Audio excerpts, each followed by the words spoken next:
What's up mga lods? For today's video po, bibigyan ko po ng mga tips kung paano nga ba pakiligin ang isang babae. Ano nga ba yung mga bagay na kapag binigay mo sa isang babae, talaga nga namang kikiligin kami. Pero bago yan, syempre, kung hindi pa nga po kita subscribers, please don't forget to subscribe and click that notification bell para updated kayo palagi sa mga bago kong upload na videos. So, proceed na po tayo agad sa tips number 1. Isang bouquet na bulaklak, no? Ito po ay gustong-gusto namin mga babae lods. Kapag po kami ay binigyan ninyo ng isang bouquet na bulaklak, no? Talagang red roses or white roses, kahit ano pa yan, basta bulaklak, no? Huwag lang yung bulaklak ng pampatay, kasi baka masampal kayo. So, yung mga tipong ganon, no? Lalo-lalo na kung binigay mo yan in public, nako, sure loads, no? Talagang kikiligin po ang isang babae. Baka masampal ka pa sa sobrang kilig niyan. O baka mahampas ka, parang ganon.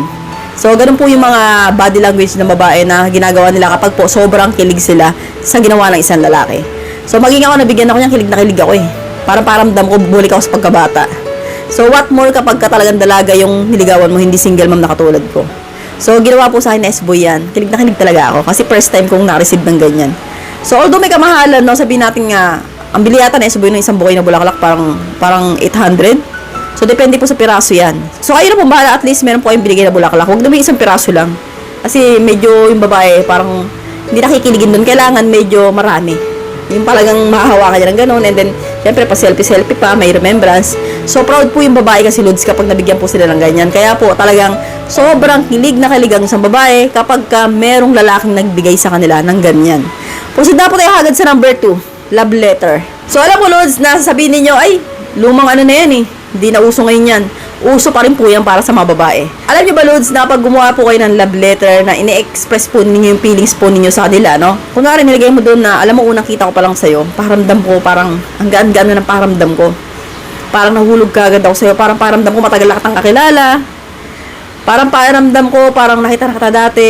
Hindi ko alam. Pero, noong time na nakita kita, pakiramdam ko, ikaw na yung babae hinahanap ko na matagal.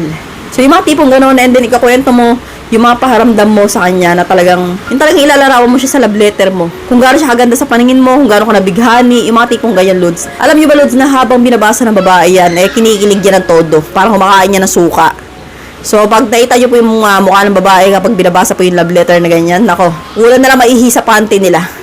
Kasi po, lods, yan po yung isang bagay na talaga naman nakapagpakilig sa isang babae, no? Kahit sabihin po natin na maraming mga lalaki hindi na gumagawa ng ganyan, hanggang ngayon, effective pa rin po yan. So, gawin niyo po yan, lods, kung gusto niyo pong pakiligin ng isang babae. Proceed na po tayo agad sa number 3. Surprise visit, no? Ito po yung bibiglain niyo siya na surprisehin sa kanyang bahay. Yung hindi kayo papaalam na pupunta ako dyan. So, pupunta po kayo na, kunwari, alamin niyo muna, nandiyan ka ba sa bahay ninyo? O sabihin ko, anong ginagawa mo? Wala, napapahinga lang. So, pupunta doon ng biglaan nang hindi napapaalam. Yung kakatok ka na lang, hindi magugulat siya, ha? O, ano ginagawa mo dito? Eh, pagbukas niya, may dalang bulaklak, chocolate, or cake. So, yun po talaga, sobrang makikita ninyo, lods, sa isang babae na talagang kikiligin, magbablush po yan. So, kasi po, kami po mga babae, sa totoo lang, ayaw namin ng mga ganyan, surprise visit. Pero, kapag po yan ay nangyari sa amin, talagang sobrang kilig na kilig kami. Kasi po, ewan ko, parang paramdam po namin ang haba ng hair namin dyan. So, paramdam namin ang ganda-ganda namin kasi nga, pumunta ka doon ng biglaan. So, napaka-epektibo pong gawin yan tatlong bagay na yung lods kung gusto mong pakiligin ang isang babae. So, hanggang dito na lang po tayo mga lods. I hope you learned something new in this video. More videos to come. So, stay connected and see you again to my next video. God bless. Bye-bye!